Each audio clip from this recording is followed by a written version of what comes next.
즐거운 나의 집에 오신 여러분을 환영합니다. 띵동! 안녕하세요. 전효실 코치입니다. 주변에 이런 분들 있죠. 본인이 막 화가 났을 때 그 분노를 막 표출해서 사랑하는 가족이나 뭐 친구들에게 상처를 주는 경우, 이런 경우가 있고요. 또 어떤 분은 막 분노의 감정이 막 올라오는데도 스스로 꾹꾹 참아서 본인의 몸과 마음에 굉장히 힘든 어려움을 주게 되는 경우도 있는데요. 여러분께 묻고 싶습니다. 여러분은 어떤 스타일이신가요? 저는 2번입니다. 분노는요, 이런 말이 있습니다. 분노는 참는 것이 아니라 다스려야 하는 존재다라는 얘기인데요. 과해서도 안 되고 또 너무 참아서도 안 된다는 뜻인 것 같습니다. 오늘 즐거운 나의 집에서는요, 정말 화두가 되는 이슈죠. 이 분노 어떻게 다스려야 하는지 이야기 나눠보는 시간 갖도록 하겠습니다. 오늘 함께 하실 두 분 소개해드립니다. 먼저 이분은요, 드라마의 이미지와 실제 모습이 어떨지 정말 궁금합니다. 드라마에선 아주 리얼하신 분이신데요. 아름다우신 분, 우리 탤런트 이시은 자매님 나와주셨습니다. 어서 오세요. 네, 안녕하세요. 이시은입니다. 궁금합니다. 네, 저 드라마랑 전혀 다릅니다. 네, 제가 드라마에서 보이는 이미지가 너무 강하다 보니까 저를 간혹 오해 많이 하시는데요. 저 정말 아이들 잘 키우는 16년 차 주부고요. 제가 지금 현모양처입니다. 네, 네네. 저 분노 잘 못합니다. 분노도 네. 전혀 모르시는 분입니다. 네네. 알겠습니다. 자, 도움 말씀 주실 귀한 목사님이십니다. 백석대학교 기독교학부 교수이자 행복드림교회 담임 목사이신 임원만 교수님 나와주셨습니다. 와. 안녕하세요. 정말 화 안 내실 것 같은데요. 우리 교수님께서는. 네. 보통 이렇게 심리치유나 상담을 하시는 분들이 네. 이걸 전공하게 된 이유 중에 하나가요. 본인들이 상처가 많아서 그렇습니다. 위로가 됩니다.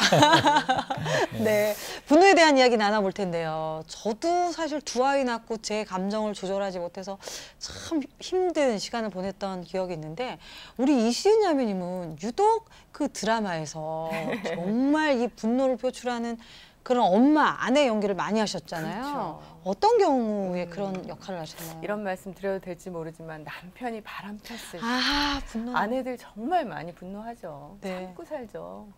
그리고 뭐 시댁에서 너무 부당한 대우를 받았을 때 며느리라고 혼자 일 다 해야 되고, 시부모 봉양하고 시부모 가족까지 다, 시댁 식구들 다 봉양해야 되고, 그런 며느리 역할 했을 때 뭐 많죠. 수도 없이 많이 했습니다. 얘기만 들어도 분노의 감정이 있는데요. 근데 실제적으로 네. 우리 시인자매님 같은 경우는 뭐 생활 가운데 뭐 가족들과 있을 때 네. 이런 화가, 분노가 일 때 어떻게 표현하시나요? 저요. 사실 저는 이제 저도 하나님 만났을 때와 그 전과 후가 좀 다릅니다. 감사하게. 근데 그 전에는 사실 욱하는 성격이었어요. 20대 때는 제 앞에 차가 휙 지나가면 저런 막 쫓아가서 어떻게 복수도 하고 싶고 이런 마음이 있었어요. 그렇게 분노를 쉽게 표출하는 편이었는데, 글쎄요, 나이가 들은 건지 하나님을 제대로 만나서 그런 건지 요즘은 많이 참고 그냥 이제 차 지나가면 뭐가 저렇게 바쁠까, 그냥 이렇게 그 정도로 좀 많이 삭히는 편이고요. 그리고 아이들한테 제가 많이 소리를 질렀었는데, 어느 날 아이들하고 얘기를 하다 보니까 아이들이 제가 소리 지르는 게 정말 싫다고, 엄마가 가장 고쳤으면 좋겠는 점이 화났을 때 소리 지르지 말고 작게 알아듣게 얘기해 줬으면 좋겠다라는 얘기를 한 적이 있어요. 그래서 그 얘기를 듣고, 이게 먼저 화를 내고 그렇게 시작하면 아이들도 정말 반항을 더 많이 하고 저랑 대화가 안 되더라고요. 그래서 그걸 좀 고치려고 노력을 하는데 쉽진 않습니다. 그래도 우리 시인자님께서 정말 솔직하게 다양한 이야기들을 참 해주셨는데, 분노 없이 살고 싶은데요. 주님, 이렇게 불쑥불쑥 이렇게 올라오는 뭐 스위치가 달린 것도 아닌데, 이 분노는 어디로부터 오는 감정인가요? 분노는 사실 자기 방어에서 나오는 것입니다. 다시 말하면 내가 부당한 어떤 공격을 받고 있다거나, 아니면 내가 이대로 이 상황을 그냥 두면 안 되겠다라고 하는, 그것은 어떤 생각과 어떠한 판단 앞서서 그냥 터져 나오는, 곧 오래전부터 억압되어 있던 그 분노의 상처들이 이때쯤이면은 내가 이것을 분노를 터뜨려야 된다라고 하는 합당한 구실을 찾았을 때 터져 나오는 그 자기 방어적인 과거형의 어떤 감정입니다. 네. 예를 들면 뇌에서 보면은요, 그 분노의 감정이 나올 때 노르아드레날린 호르몬이 뇌에서 나오는데 네. 그것은 우리가 정글 같은데 또는 내가 미지의 곳에 갔을 때 어떤 위험한 상황이 탁 왔을 때 나도 모르게 주먹이 져지고 이제 몸이 긴장하고 막 이런 몸의 신체 현상과 함께 자기를 방어하는 것처럼 분노의 감정은 바로 이 노르아드레날린이 우리 뇌에서 흐를 때 나오는 감정입니다. 와, 또 재밌게 그 감정, 분노라는 감정이 나올 때 또 나오는 물질도 있군요. 네. 하나님 참 우리를 참 신비하게 만드셨는데 재밌는 게요, 교수님. 이 분노와 우울은 또 뗄래야 뗄 수 없는 관계이지 않을까요? 뭐 간단히 말씀드리면요, 사람의 마음은 마치 고온풍선 같아요. 그래서 억압하면 그 힘이 다른 데로 가는 것이 아니라 없어지는 것이 아니라 그 고온풍선 안에서 다른 방향으로 긴장되어서 터져 나오죠. 네. 즉 우울이라고 하는 감정도 결국은 그 자기를 서프레션하는 억압하는 감정에서 나오는 거거든요. 근데 그것이 이렇게 극대화될 때 결국 분노라고 하는 감정으로 터져 나오는 것입니다. 그러니까 마음을 억압하는 것, 이 서프레션하는 것이 아주 안 좋죠. 그렇군. 예. 근데 보통 아까 우리 신자님도 얘기하셨지만 이 한국 여인들이 정말 많이 참고 살고요. 이래도 참고 네. 저래도 참고 그래서 한이 생겼나 봐요. 그렇습니다. 네. 오늘 참는 것이 다가 아닙니다. 이걸 지혜롭게 해결할 수 있는 좀 방법들을 배워볼 텐데요. 와, 분노에 대한 정말 관심들이 많으신 것 같아요. 많은 사연들 보내주셨거든요. 우리 시인 자매님이 사연 소개해 주시겠습니다. 네. 첫 번째 사연은요.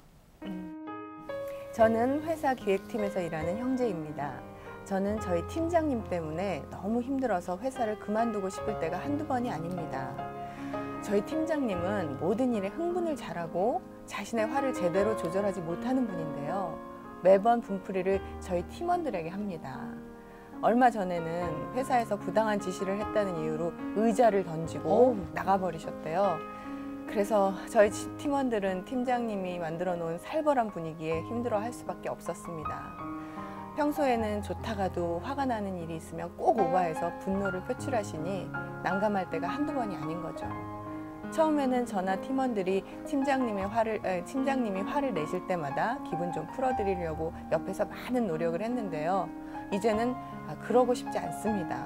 너무너무 지쳤거든요. 언제까지 맞춰드려야 할지도 모르겠고 정말 어떻게 하면 좋을까요? 하셨어요. 와, 정말 지칠만 하시네요. 아니, 팀장님 왜 그러세요? 아니, 이게 무슨 가족도 아닌데 그런 리더가 있을 경우에 얼마나 두려울까요? 분위기가 싸해지는 거죠. 그러고 나가시면. 그렇죠. 드라마에서도 그런 장면 간혹 보잖아요. 네. 그런 분노가 왜 그렇게 나오시는 거? 그러니까 그 다혈질인 성격 때문에 그러시는 절제가 건가요? 안 되시는 것 같아요. 팀장님 같은 경우에는요. 네. 예, 사실은 지금 이 사연을 보내주신 네. 분은 어떤 의미에서는 그 분노의 피해자이지요.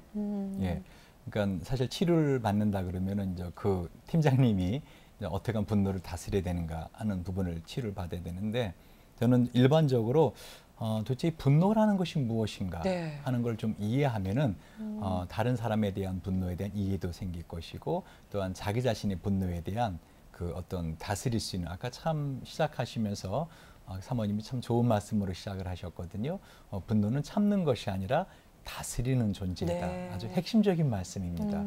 그러니까 분노를 다스리려면 분노를 알아야 됩니다. 도대체 분노가 무엇인가? 아까 제가 분노는 자기 방어적인 그리고 오래전부터 과거에 또 있어 왔던 자기가 어떻게 보면 억울하게 억압되었던 그 상처가 어떤 돌팔구를 찾아서 그러니까 지금은 내가 분노해도 돼 라고 할 때 터져 나오는 것이라겠습니다. 그러니까 아무리 내가 지금 화가 나도 그 화를 낼 수 없는 상대방 앞에서는 화를 내지 않죠.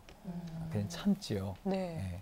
근데 문제는 그 참을 때 그 참는 마음이 세월이 가면은 없어지는 게 아니라는 것입니다.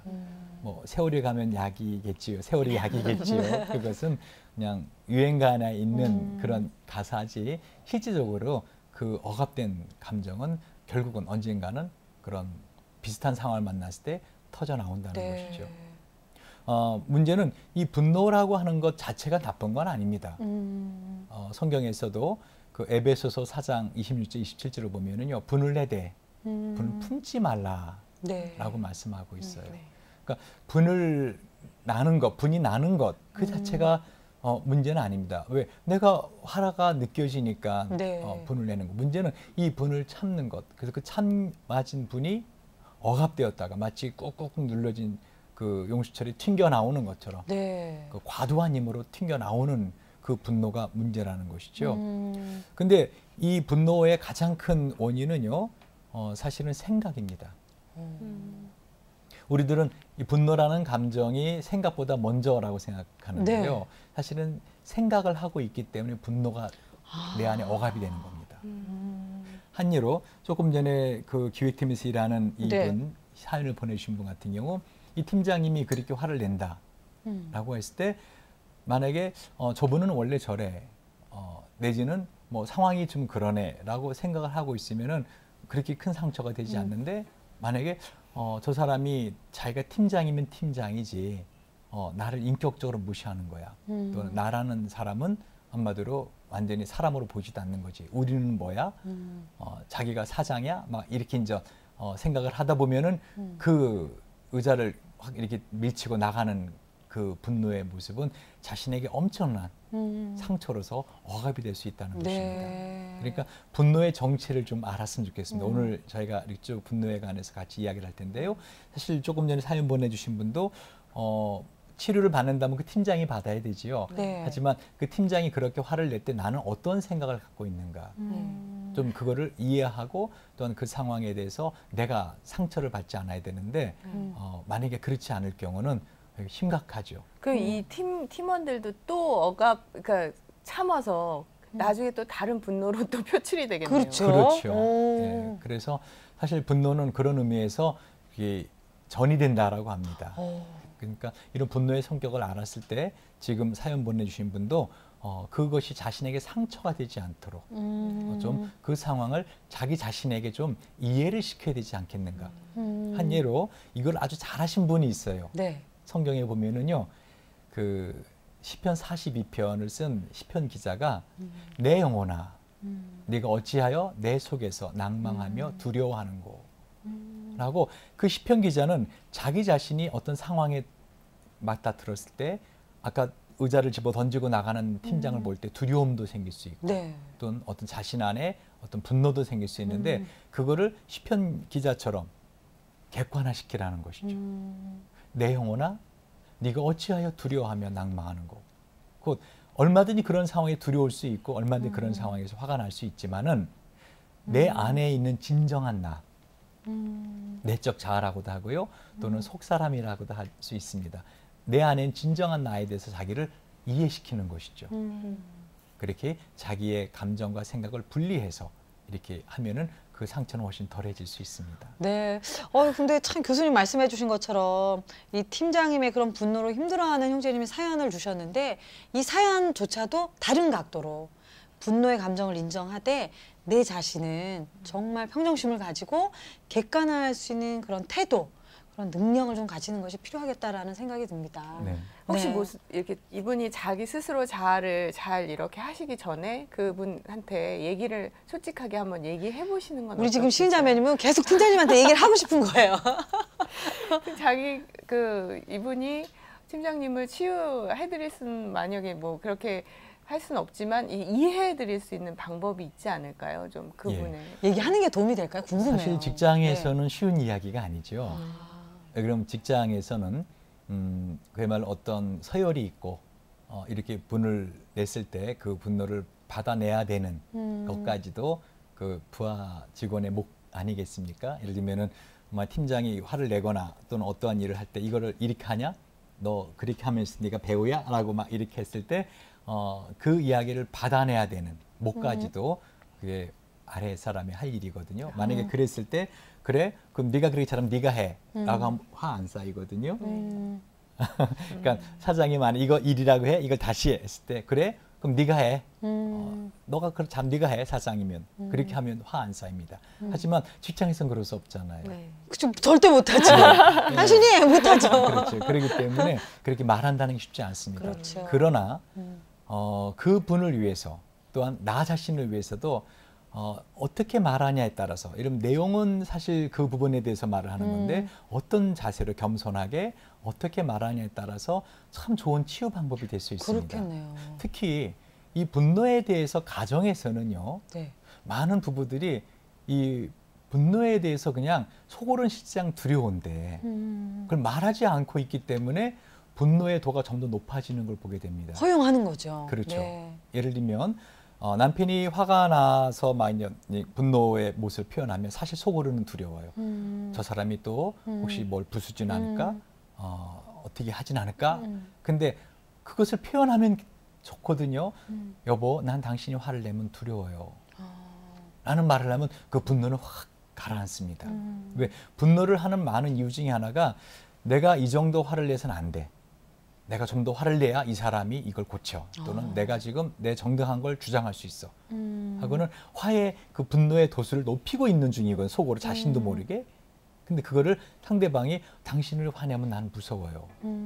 라고 말 한마디에 그 분노의 도는 확 꺾어지게 되죠. 그러니까 아까 말씀하신 것처럼 그 상대방에게 솔직하게 말을 하는 거. 팀장님이 이렇게 화를 내서 네. 너 너무 두렵습니다. 라고 화를 내는. 물론 그 말을 하는 어떻게 이제 그거를 어떤 모습으로 네. 하느냐가 중요하죠. 하지만 말을 하는 것은 도움이 됩니다. 특히 가족끼리는 아주 좋은 분노의 치유 방법이기도 합니다. 네.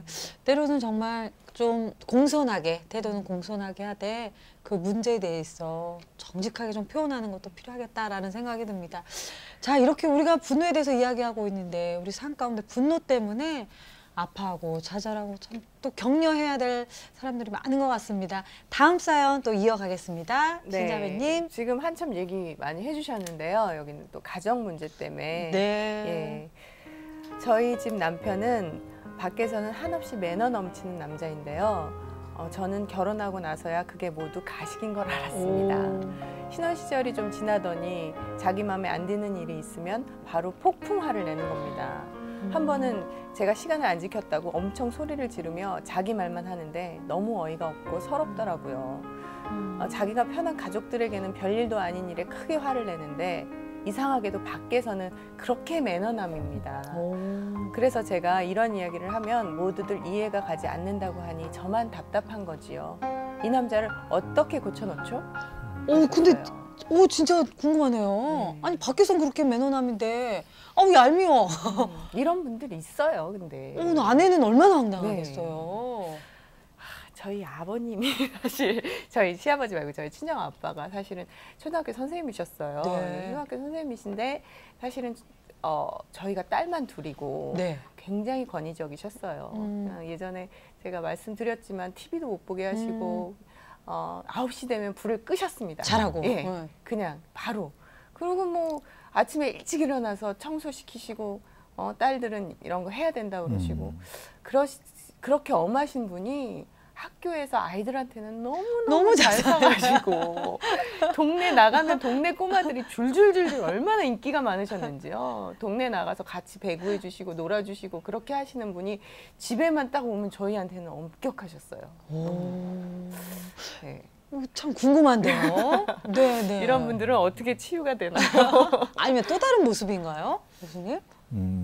제가 아까 말씀드린 것처럼 사람의 마음에 대한 이해를 하면 좀 이해가 될 것 같습니다. 아버님은 교육자시잖아요. 네.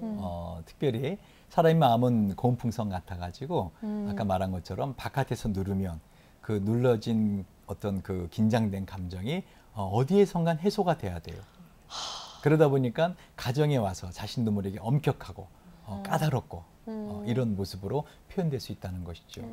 사실 그래서 이렇게 목회자들, 선교사님들, 교육자들 이런 분들이 가정에서는 더 그렇죠. 어떤 보면 분노의 화신이 될 수도 있습니다. 네. 결국은 억압했던 감정이 또 다르게 표현이 되는 거네요. 그렇죠. 가족들한테. 네. 예. 왜 가족이에요? 가족도 힘들어요. 예. 그런데 사실 그런 말이 있잖아요. 이렇게 남편에게 운전 배우느니 그 차에 쳐주는 게 낫다. 그러니까 옆집 아줌마한테는 그렇게 자상하게 가르쳐주는데 네. 운전을 맞아. 아내에게는 왜 이렇게 짜증을 내고 네. 그것도 못해? 그러니까. 집에서 뭐 소뚜껑도 운전 못해. 너는 이것도 못해? 너 할 수 있는 게 뭐야? 막 하면서 막 인격적으로 모독을 해줍니다. 그러다 이혼도 그렇죠. 한다잖아요. 그것들이 이제 누적이 되면은 결국은 이렇게 이혼까지 하게 되는 음. 걸 보게 됩니다. 그러니까 이 가족에 있어서 서로 상처를 주고받는 것, 음. 이거를 그냥 우리 아빠는 그래, 내 아내는 그래, 내 남편은 그래 하고 넘어가지 마시고 이런 부분에 대해서 좀 더 내가 이런 분노를 갖고 있구나, 내가 이렇게 화를 내고 있구나 하는 것을 서로 가족 간에 표현해 줄 줄 알아야 됩니다. 뭐 한 예로 저 자신에게 쓰는 방법인데요. 네. 전 사실 화가 나면은 제 아내가 압니다. 오. 왜 그런가 하면 제 눈에 오른쪽 눈이 막 떨립니다. 신호가 그리고, 오는군요. 예, 신호가 옵니다. 이제 화가 났다. 그리고는 제가 이제 정말 화가 나면 오른손을 딱 엄지손가락을 잡습니다. 그리고 네. 나 지금 화가 정말 많이 났거든. 그러니까 조금 그 부분에 대해서는 참아줬으면 좋겠다라고 표현을 해줍니다. 엄지손가락을 드시는군요. 잡으면서 그러니까 표현을 해주는 거죠. 엄지, 그러니까 네. 내가 이걸 잡았을 때는 그러니까 무척 화가 났다. 지난번에 그 미국에 있는 그레이스 그 유니버시티의 그 교수님 한 분이 상담학회 오셨는데 같이 식사를 하다가 이 분노에 관한 주제가 네. 있어서 같이 이야기를 하다가 자기도 똑같다는 겁니다. 그분도 엄지를 예, 잡으시네요. 그러면서 하는 말이 자기 딸이 운전 면허증을 따고 왔는데 자꾸만 차를 몰고 나가려고 그러더래요. 그래서 아빠가 옆에 같이 앉아줄 테니까 좀 참아라. 아빠 옷 갈아입을 동안 참아라. 그랬더니 알았어요 하더니 조금 있다 보니까 막 우지끈 소리가 나서 바깥을 보니까 그 차를 자기가 차고에서 빼다가 그 미국 사람들 보면 앞에 그 집에 우체통이 있거든요. 네. 저런 네. 저 우체통을 들이받아서 차도 무너지고 우체통도 부서진 겁니다. 그래서 이 딸이 나오자마자 네, 아빠 그 엄지손가락 잡으세요? 잡아, 엄지손가락 잡아 라고 말을 하더랍니다. 너무 재밌다. 그것처럼 가족끼리 화를 내는 게 우리 아빠는 당연히 저래. 바깥에서는 정말 어떤지 몰라도 안에서는 완전히 분노의 화시냐. 라고 마음에 품고 있지 말고 아빠 이렇게 화나면 나 정말 무서워요. 또는 아빠가 이렇게 화날 때 나는 어떻게 될지 모르겠어요. 라고 표현을 해주는 거. 또 아내도 남편에게 아까 처음 말씀드린 표현을 해주는 게 남편도 마찬가지고요. 그게 이 가족 간에 있어서의 이 분노나 상처를 덜 받는 첫 번째 단계가 아닐까 저는 그렇게 생각합니다. 참 저희 집도 그런데요. 이제 저희 집도 부부가 저희 목사님하고 스타일이 너무 달라요. 네. 그래서 뭐 신혼 초에는 뭐 난리도 아니었죠. 근데 어느 날 정말 그 멘토 목사님이 조언을 해주시더라고요. 정말 분노의 감정이 딱 오면 카드를 딱 내밀라고 그러시더라고요. 옐로 카드를 딱 내밀라고 그러시는 거예요. 네. 그래서 정말 색종이를 준비했어요. 어느 날 아주 단순한데 제가 제 스스로 이제 두 아이 키우면서 너무 힘들 때 이제 남편 목사님이 사회 끝나고 늦게 들어왔어요. 저는 이제 걸레질 더 하고 싶지 않죠. 그래서 제가 이제 쌍방 안에 얘기가 됐으니까 노란 색종이를 딱 보였어요. 그러니까 다른 때 같으면 왜 지금 들어오는 거야 이랬는데 근데 놀라운 제가 노란 딱 색종이를 내미니까 우리 목사님이 여보 들어가 쉬어요. 와 제가 놀라운 경험을 했죠. 왜냐하면 아주 작은 장치인 것 같지만 서로 이렇게 어떤 딱 그 이정표를 정해놓으면 서로가 좀 조심할 수 있겠더라고요. 근데 오늘 교수님 말씀 들어보니까 색종이보다는 이 엄지손가락이 빠르겠다. 아니요, 색종이도 좋은 방법 같아요. 혹시 레드 카드도 있나요? 만들면 됩니다. 그러니까 교수님 아까 그냥 예를 들어서 설명해 주셨지만 그만큼 우리 인간들이 그죠. 예수님 같지 않기 때문에 그럼요. 네. 필요한 방법들이겠어요. 네, 그리고 가족 간에는 사실 사랑이라고 하는 그 베이스가 있거든요. 그래서 얼마든지 표현을 하면은 그 사람을 더 이상 상처 주고 싶어 하지 않는 그런 마음을 갖게 됩니다. 한 예로 저도 이렇게 이제 바깥에서는 이렇게 상담을 해주고 또 가르치고 하는데 집안에서 우리 아이들이 특히 우리 집사람이 종종 저한테 하는 말이 뭔지 아십니까? 뭐예요? 여보, 저 상담 좀 해주세요. 그렇죠. 그러면 제 눈빛이 변합니다. 그냥 일반적으로 그랬어? 그래? 이렇게 하다가 그래 여보? 그래서 이제 눈빛이 변하고 상담자 상담 자세로 포즈로. 예, 이렇게 제가 돌아오게 됩니다. 아유. 그것처럼 가족이기 때문에 자신도 모르게 무의식적으로 그렇죠. 화를 낼 수 있어요. 하지만 그걸 그냥 참고 우리 아빠는 그래, 엄마는 그래, 원래 그렇대 이렇게 생각하지 말고 표현을 해주라는 거죠. 표현. 네. 더 나아가서 내가 화가 났을 때는 역시 나도 나 이렇게 화가 났다라고 하는 것을 표현해 줄 때 서로 간에 상처를 주지 않을 수 있는 그런 거리가 생길 수 있다는 것입니다. 맞습니다. 사실 두렵기 때문에 표현을 하지 못하는 건데 예. 정말 용기를 내셔서 그 상대방에게 그 사랑을 깔고 표현하면 되지 않을까 이런 생각이 들어요. 저도 우리 목사님께 하고 싶은 얘기가 있어요. 여보, 저도 신방아 주세요. 가끔 그 얘기 하고 싶었어요. 아유, 물론 우리가 연약함이 있지만 정말 사랑 가운데 그런 부분들을 고백한다면 더 회복되고 성장하지 않을까 그런 생각이 듭니다. 아우, 저희가요 분노에 대한 다양한 사연 이야기 함께 하고 있는데 정말 새로운 생각들이 드네요. 네. 다음 사연도 준비하셨죠? 네. 네. 다음 사연은요. 저희 언니가 평소 다혈질이고 흥분을 잘하는 스타일인데요. 얼마 전 언니가 자기 집 인테리어 공사를 했습니다. 그런데 밑에 집에서 너무 시끄럽다고 공사를 중단시키는 일이 벌어졌습니다. 그러면 보통 사람 같으면 공사가 잘 진행될 수 있도록 일을 처리하잖아요. 그런데 저희 언니는 상황 정리는 안 하고 그때부터 신세한탄을 하면서 동생인 저에게 모두 쏟아붓는 겁니다. 넌 인생이 잘 풀려서 모르겠지만 자기는 뭐 하나 인생이 쉽게 풀리지 않는다면서 부모에 대한 원망에서부터 가족들, 세상에 대한 원망까지 때때로 한 가지 일을 가지고 이렇게 세상에 대한 분노를 표출하는 모습을 볼 때면 언니를 어떻게 대해줘야 할지 모르겠는데 어떻게 하면 좋을까요? 또 이게 또 가족일 경우에, 형제일 경우에 참 어려울 것 같아요. 아니, 그냥 작은 사건이었는데 그것이 이렇게 세상에 대한 원망과 분노로 연결이 되네요. 네. 네. 여기서 신세한탄 중에 넌 인생이 잘 풀려서 모르겠지만 넌 잘 살지만 난 이게 뭐니 맨날 신세한탄 하시는 거죠. 동생한테 그것도 언니가. 네. 예. 받아주기도 참 힘든데 그런 네. 상황에는 박사님, 교수님, 네. 왜 이런 경우에 작은 사건인데 이렇게 세상에 대한 이런 미움과 분노로 커지는 걸까요? 사실 이제 사람이 갖고 있는 마음에는요, 그 분노라고 하는 것이 지금 나에게 주어지는 상황에 대해서만은 아니에요. 심지어는 어머니 뱃속에서부터 내가 받았던 상처들 또는 억압들, 부당한 대우, 특히 우리 한국처럼 너무 지나치게 이렇게 그러니까 경쟁 사회, 또 지나치게 좀 스피디한 이런 사회 속에서 우리들은 자신도 모르게 마음이 억압이 됩니다.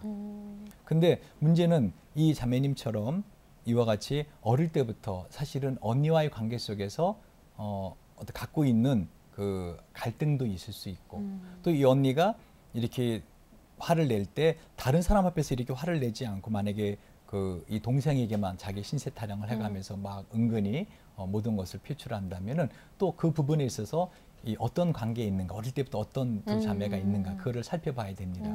그러나 제가 오늘 뭐 제한된 시간 내에 그런 걸 한 번 다 할 수는 없고요. 또 이분을 제가 직접 상담을 해야 되는 상황이기 때문에 일반적으로 분노라고 할 때 아까 말씀하신 것처럼 어떤 하나의 꼬투리, 하나의 사건이 나에게 이렇게 다가오면은 그것으로 모든 걸 해석해 버립니다. 지금까지 내가 지내왔던 모든 거.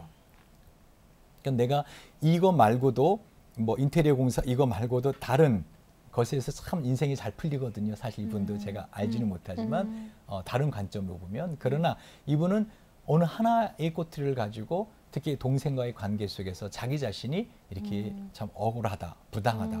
나는 이와 같이 참 좋지 않은 인생을 살고 있다라고 생각하면 분노는 더 커지게 된다는 것이죠. 그러니까 이 분노라고 하는 놈은 내 안에서 나를 갖다가 더 힘들게 하도록 온갖 작용을 다 합니다. 온갖 생각을 다 끄집어드리고요. 한 가지 분명히 알아야 될 거는요.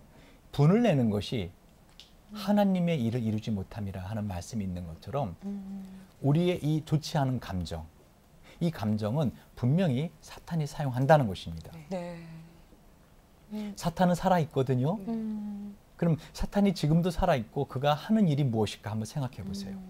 물론 세계 전쟁을 일으키고 많은 그런 일들을 하지만 나에게 어떻게 하면 내 삶을 망가뜨리려고 할 수 있을까? 어떻게 우리 가정을 망가뜨리고 이 언니와 동생과의 관계를 망가뜨리고 어떻게 하면 내 삶 자체를 망가뜨려, 우리 가정을 망가뜨려, 우리 교회를 망가뜨릴까? 그것은 사탄이 우리의 생각 속에, 우리의 마음 속에 사탄의 말을 한다는 것입니다. 사실 이것은 제가 청기누설이라고 하거든요. 네. 이것은 일반 심리학에서 말하는 것이 아니지만 제가 성경을 가만히 보니까 네. 왜 이렇게 하나님은 우리의 이 아픈 마음을 아심에도 불구하고 이것을 이렇게 하도록 그냥 어떻게 보면 방관하시는 것인가? 방관하시는 게 아니시더라고요. 우리가 이것에 대해서 싸우게끔, 마치 욥이 그 엄청난 시련을 당했을 때 욥이 분노하기 시작합니다. 그럼 욥이 분노하는 것은 하나님이 주신 상황 때문이 아니에요, 사실은. 그 아내에게 그렇게 말하잖아요. 주신 분이 하나님이시니 가져가신 분은 하나님이다 하면서 자기가 자녀를 잃은 것과 재산을 다 잃은 것, 심지어 몸에 병을 얻은 것도 욥은 넘어갑니다. 분노하지 않습니다. 하지만 나중에 그 친구들이 와서 끊임없이 욥을 너가 뭔가 죄가 있으니까 이런 일을 당한 거 아니냐라고 공격하자 욥은 그때 화내기 시작합니다. 내가 잘 태어나지 않았으면 좋았을 것을. 그러니까 하나님은 욥을 믿은 것이죠. 다시 말하면은 사탄이 만약에 살아있다면 사실 살아있고요. 네. 우리의 생각 속에 이 하나님을 대적하게 하기 위해서 우리 이런 분노의 감정을 계속 자극하는 말을 우리의 생각 속에 내 생각인 것처럼 한다는 것입니다. 네. 그래서 성경에 보면은요, 사탄이 유다의 마음 속에 예수를 팔 생각을 넣은지라.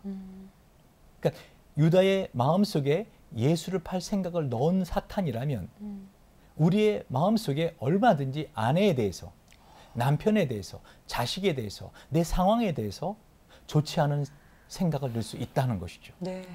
분명히 남편 날 무시하는 거야. 내 아내가 날 무시하는 거야. 저 자식 저러면은 나중에 커서 어떡하지? 주님은 분명히 아무것도 염려하지 말라. 주님께 다 모든 걸 맡기라고 하셨고 내일 염려하라고 했는데도 계속 염려가 되다 보니까 어떻게 해요? 억압이 되니까 아이가 텔레비 보는 거 하나만 보고도 화가 나서 터져 나오는 겁니다. 너 언제까지 텔레비 보고 있을래? 언제까지 컴퓨터 게임만 할래? 사실은 이러한 우리의 생각이 내 생각인 줄 알았다는 겁니다. 이건 내 마음이고 난 이럴 때 당연히 화가 나. 하지만 사탄이 얼마든지 우리의 마음속에 그 생각을 집어넣을 수 있다는 것이죠. 그래서 사탄이 예수님께서 십자가 진다 할 때 베드로의 생각을 통해서 그걸 막게 합니다. 그러니까 베드로가 예수님 이 팔을 잡으면서 그렇게 될 수 없습니다 라고 할 때 예수님 뭐라 그랬죠? 베드로에게 사탄아 내 뒤로 물러가라. 너가 하나님의 일을 생각하지 아니하고 사람 일을 생각하는다라고 말씀하십니다. 네. 그러니까 베드로 속에 분명히 사탄이 자기의 말인데 이건 베드로 생각처럼 십자가 지신다고? 죽으신다고? 그러면 나도 죽을 수 있네? 그러면 3년 동안 따라다닌 나는 뭐야?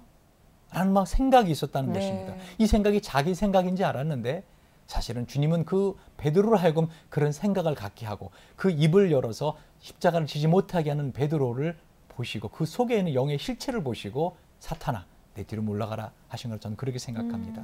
곧 우리가 분노의 감정이 느껴질 때 이것은 내 감정이야. 지금 이 상황에서 나는 화를 낼 수밖에 없어. 라고 화를 내기 이전에 이것은 화를 내고 있는 내가 있다.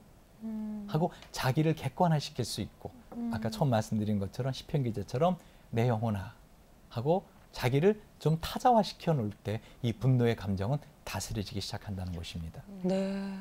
어떻게 보면 교수님 말씀해 주신 것처럼 우리가 그 환경 때문에 분노하는 것이 아니라 그 환경을 다르게 볼 수 있음에도 불구하고 우리가 그 순간 어떻게 보면 참 영적인 부분이죠. 그렇죠? 사단이 주는 생각에 맞습니다. 그런 경우 진짜 신자매 많지 않아요? 네. 제 꾀에 제가 자꾸 넘어가고요. 아이들을 뭐 혼낼 때도 그렇고 뭐 아이들이 뭘 잘못했을 때 그거를 이렇게 바라보는 게 아니라 그걸 가지고 계속 공격을 하면 그 아이들도 스스로 자기 때문에 나 때문에 하는 모습을 제가 보게 돼요. 그렇죠. 네. 저도 물론이고요. 저도 제 잘못 때문에 뭐 촬영이 잘못되지 않을까 막 이런 잡다한 생각들을 사탄이 많이 주더라고요. 저를 공격하는 이런 무서운 생각들 그리고 근심하게 하고 분노하게 하는 이런 생각들을 사탄이 분명히 주는 거를 저는 참 많이 경험을 해요. 네, 정말 우리 교수님 너무나 중요한 말씀을 해주셨는데요. 나를 분리해야 된다는 거. 예. 원래 나와 지금 너무나 분노하고 원망하는 내 자신을 분리해서 바라봐야 돼. 그러니까 사실 더 힘든 것은 분노하는 내 자신을 바라볼 때 너무 힘든 거거든요. 맞습니다. 예. 아, 내가 겨우 이것밖에 안 돼? 이 음. 모양이야? 내가 믿는다고 하면서 이렇게 살아? 네. 그러니까 그 감정 때문에 더 끝없이 떨어지게 되는 거거든요. 근데 그걸 바라봐야 하는 믿음이 필요한 거네요. 그렇죠. 아, 남편을 그렇게 바라봐야 되는데요. 사단이 순간순간 시험을 두잖아요. 그러길래 왜 결혼했어? 이런 생각. 너 무시하는 거야 지금. 다 사단의 생각인 거죠. 그럴 수 있습니다. 예. 와, 하나님이 말씀으로 또 우리를 그렇게 격려해 주시니까 분노라는 감정과 나의 모습이 새롭게 또 정리가 되네요. 네. 네, 그 생각을 못하기 때문에 우리가 그렇게 계속 죄를 지었던 겁니다. 예, 결국은 사탄의 도구가 되었지요. 네. 그래서 정말 사랑하는 사람을 아프게 하고, 그래서 성경에서도 마태복음 5장에 보면은 이렇게 너희가 살인하지 말라 하는 말을 들었으나 나는 너에게 이르니 형제에 대하여 분노하는 자마다 심판을 받게 되고, 그 형제에게 분노하는 그 사람이 받는 심판이 바로 마태복음 5장 21절에 있는 앞절에 있는 살인하는 죄와 같이 적용하겠다는 것이죠. 그러니까 그만큼 분노가 무섭고 사람을 죽이는 독이 있거든요. 그래서 사실 우리는 이 분노를 치유해야 됩니다. 참고로 좀 더 구체적인 치유의 방법을 좀 말씀드리면은요. 일단 분노가 날 때 그 분노가 나는 그 우리로 분노를 느끼게 하는 그 호르몬은요. 이렇게 오래 가지 않습니다. 물론 남자 여자가 차이가 있고요. 남성분이 훨씬 짧습니다. 뭐 사람마다 차이가 있지만 한 25분 정도. 그러니까 남성분은 화가 났을 때 여성분들이 잠깐 한 30여 분만 자리를 피하거나 나갈까요? 예, 아니면 참아주면은 남자분은 화가 사그러집니다. 그런 것 같아요. 저희 네. 신랑 봐도. 한 30분 정도. 그렇죠. 네. 그거를 못 참고 같이 맞대응하기 때문에 네. 결국은 서로 피해를 보는 것이죠. 그러면 지혜로운 아내는 남편이 그렇게 할 때 그 얘기를 좀 들어주고 그 시기를 피해서 나중에 따지면 되겠구나. 기다려주면 아까 말씀드린 것처럼 두렵다라는 표현을 하면 되겠죠. 여보 지금 화가 나는 것 같은데 사실 내가 좀 두렵거든 라고 말하는 한마디 말이 사실은 분노의 불을 꺼트릴 수도 있습니다. 네. 예. 그리고 더 나아가서 치료를 해야 되는데요. 이 마음에 있는 분노는 아까 말씀드린 것처럼 오래전에 과거에서부터 억압된 상처의 하나의 표출입니다. 그렇기 때문에 가장 좋은 분노의 치유 방법은요. 하나님에게 내 상처를 토해내는 겁니다. 이것을 참 잘한 사람이 한나예요. 이 한나가 아시는 것처럼 분인나가 옆에서 계속 뭐 요즘 아이들 말로 염장을 지르잖아요. 그렇죠. 그렇지 않아도 악이 못 나서 너무 속상한데 계속 옆에 염장을 지르고 화를 나게 합니다. 이렇게 화가 난 그 감정은요. 쉽게 말하면 감정의 문이 열리면 이성의 문은 닫힙니다. 그 옆에 한나의 남편이 그렇게 위로를 해줍니다. 내가 10 아들보다 낫지 않느냐. 뭐 아무리 남편이 사랑한다 하더라도 들리지 않습니다. 분노의 감정이 열리기 시작하면. 근데 한나가 이걸 어떻게 치료하고 어떻게 이 문제를 해결하는가 하면은요. 하나님께로 나아갑니다. 그리고 자신의 상한 감정을 토해내기 시작합니다. 사실 그때 당시에는요. 이 여인의 뜰이라고 해서 여인들이 성전 안으로 들어갈 수 없습니다. 여인들이 들어갈 수 있는 한계가 있습니다. 근데 지금 한나는 그 한계 넘어간 겁니다. 그냥 하나님 앞에 쫓아간 겁니다. 그리고 그 마음을 토해내기 시작합니다. 얼마나 기도를 간절하게 그야말로 정말 목숨 다해 했는지 나중에는 입만 딸짝딸짝 움직이는. 그러니까 그걸 보고 엘리제스 당이 술 마셨다고 네. 오해를 할 정도로. 근데 그 방법이 참 좋은 방법입니다. 즉 하나님에게 가서 내 상한 마음을 토해내는 것이죠. 아멘. 주님은 그래서 우리에게 뭐라고 말씀하시는가 하면은 하나님이 찾는 것은 바로 제사가 아니라 상한 심령이다. 마치 이 상한 생선, 상한 고기, 상한 음식이 있는 그 비닐 주머니 터트리면 거기서 뭐가 나오겠습니까? 더러운 물 나오고 약취가 나오겠죠. 근데 주님은 그 우리의 상한 마음을 받으시기 원하시는 겁니다. 왜? 그걸 내가 억압하고 있으면 내가 죽습니다. 많은 의사들이 신경성 질환이라 그러죠. 뭐 신경성, 뭐 디스크, 신경성, 뭐 위장염. 그거 사실 내시경 해보고 MRI 해도 그 위가 문제 있는 거 아닙니다. 문제는 그 마음에 분노가 있기 때문에 그런 몸의 증상을 나타내는 것입니다. 그러니까 그 증상을, 그 분노를 내가 갖고 있으면 내가 죽습니다. 우리 주님이 그렇게 목숨 버려서 사랑하시는 내가 죽어요. 우리는 주님 앞에 가서 그 나의 상함을 드려야 된다는 것입니다. 그래서 예전에 성자 중에 제가 기억하기로는 제롬이라는 성자인데요. 그 성자가 이 성탄절이 가까이 오면서 주님에게 정말 자신이 갖고 있는 것 중에 귀한 걸 드리고 싶었대요. 그래서 주님, 제가 갖고 있는 재산을 다 드리겠습니다. 그래서 주님이, 그건 내가 너에게 준 것이다. 주님, 제가 정말 내 온 인생을 주님에게 다 드리고 내 목숨까지 드리겠습니다. 그러자, 그것도 내가 너에게 준 것이다. 너가 나에게 줄 수 있는 거 아니다. 그럼 주님, 제가 뭘 드려야 정말 제가 주님을 사랑하는 걸 표현할 수 있을까요? 그러자 주님이 그 성자에게 너의 상함을 나에게 달라. 너의 그 아픔을 나에게 달라. 너의 그 죄를 나에게 달라. 나는 내가 십자가에서 내 몸을 찢어가면서까지 사랑하고 구해준 너가, 내가 그렇게 사랑하는 너가 아파하면서 하루하루 보내는 걸 내가 견디지 못하겠노라. 너의 아픔을 나에게 달라. 나는 다시 그 아픔을 가지고 십자가에 올라가리라. 우리 주님은요, 정말로 우리를 사랑하십니다. 그래서 내 안에는 상처, 내 안에는 분노를 주님은 받기를 원하세요. 근데 우리는 이런 기도를 잘 못합니다. 종교적인 기도만 하죠. 정말 내 감정을 드리는 기도를 하지 못합니다. 그래서 시편 109편에 보면은요, 다윗이 이 시편 109편에서 자신의 마음을 주님에게 드리는 기도를 합니다. 사실 다윗은 시편 109편뿐만 아니라 성경 여러 곳에서 자신의 마음을 하나님께 드리는 그런 기도를 합니다. 시편은 기도거든요. 예를 들면 시편 109편에 보면은 다윗은 이렇게 말합니다. 내가 사랑하는 자가 있는데 그 자가 나를 갖다가 모함한다는 것이죠. 나에게 자꾸만 아픈 말을 한다는 것이. 나는 다만 기도할 뿐이라 하면서 깡패 기도를 하기 시작합니다. 뭐라 기도하는가 하면, 하나님, 정말 그 사람이 나를 힘들게 합니다. 그 사람이 기도할 때마다 그 기도가 변하여 죄가 되게 하소서. 아마 그 사람도 하나님 믿는 사람이었던 것 같습니다. 우리 중에는 그러죠. 내가 무슨 말만 하면 김 팍팍 세게 하는 김 집사도 있고요. 내가 이갈리게 하는 이 집사도 있고. 그러나 겉으로는 사랑해요 김 집사님, 사랑해 집사님. 하나님의 기도할 때도 하나님, 제가 사랑이 부족해요. 사랑의 은사를 주세요. 그러나 속으로는 어디 소리 안 나는 총 좀 없을까? 이런 생각을 합니다. 확 쏴주고 싶다. 근데 주님 바로 그 마음을 달라는 것이에요. 다윗이 그 마음을 드리기 시작합니다. 그리고 주님에게 그렇게 고백합니다. 하나님, 그 자녀가 유리구걸하며 빌어먹게 하소서 하면서 그 저주가 그의 뼛속에 기름처럼 들어가게 하소서 하면서 막 자신의 상함을 드러내고 하나님께 토해내게 됩니다. 하나님은 사실은요, 우리가 머릿속으로만 생각하는 것도 다 시스루 꿰뚫어 보십니다.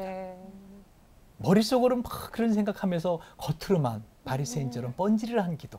주님은 그거보다도 그 분노로 죽어가는 나를 살리시기 원하셔서 그 상함을 드러내라고 하시는 것입니다. 기도할 때 토해내라는 것입니다. 감정을 감정으로 뱉어내라는 것입니다.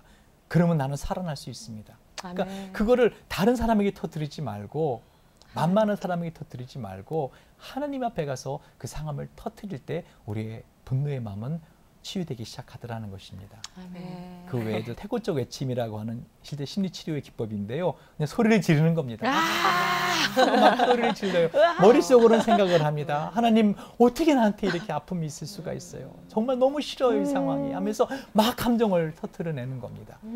그리고 나서 주님 앞에 솔직하게, 하나님, 그럼에도 불구하고 사랑해요 라고 할 때 그게 진실한 기도이고 하나님 받으시는 기도입니다. 아멘.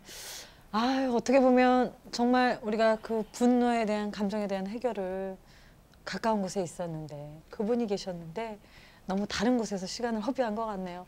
우리 시인자매님 오늘 함께 하셨는데 저도 그렇고 내내 정말 눈물이 나네요. 네, 은혜로운 시간이었어요. 정말.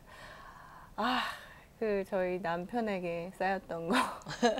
사실 이제 저희가 이제 순장 제도라서 이제 순원이 있습니다. 말 안 듣는 순원이 있습니다.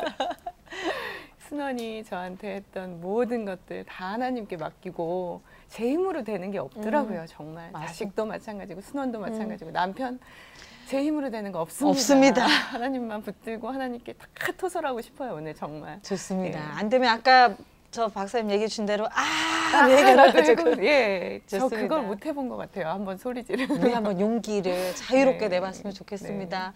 네, 교수님 마지막으로 이 방송 함께 하시는 분들을 격려하고 세워주시는 기도 부탁드리겠습니다. 네, 같이 기도하겠습니다. 우리를 죽기까지 사랑하시는 사랑의 주님, 우리가 지금까지 속아 살았습니다. 사탄이 우리의 마음과 생각 속에 끊임없이 주는 잘못된 생각인데도 불구하고 주여, 우리 많은 하나님의 사람들이 속고 살았습니다. 주여. 하나님, 참으로 이젠 그런 생각이 들 때마다 하나님, 예수 그리스도 이름으로 물리치는 저희들이 되게 하여 주시옵소서. 아멘. 더 나아가서 주여. 이런 연약하고 허물진 분노의 감정까지도 사랑하셔서 다 받아주시는 하나님 앞에 모든 것을 다 토해내고 아뢰며 사는 우리 사랑하는 하나님의 백성들 되게 하여 주시옵소서. 아멘. 예수님의 이름으로 기도드렸사옵나이다. 아멘.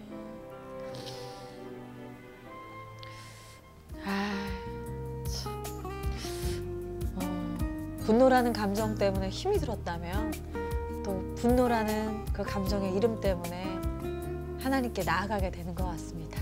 기억하셨죠? 분노의 감정이 느껴질 때 하나님께로 나아가시기 바랍니다.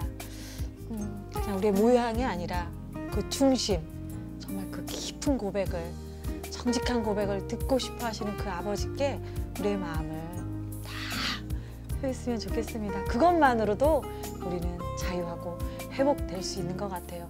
우리가 너무 하나님 아버지의 사랑을 우리가 너무 작게 생각하지 않았나라는 생각이 들어요. 그 모든 것들을 허용하시고 받아주시는 그 하나님 아버지의 사랑, 십자가의 사랑 기억하는 우리가 되었으면 좋겠습니다. 아유, 오늘도 그냥 은혜 충만입니다. 분노 약해 섞어라 이놈. 자, 즐거운 나이지 여러분과 다양한 주제로 함께합니다. 여러분의 고민, 아픔, 갈등 남겨주세요. 함께 이야기하고 승리하는 즐거운 나의 집이 되도록 하겠습니다. 여러분 기억하시죠? 성공의 시작은 가정입니다.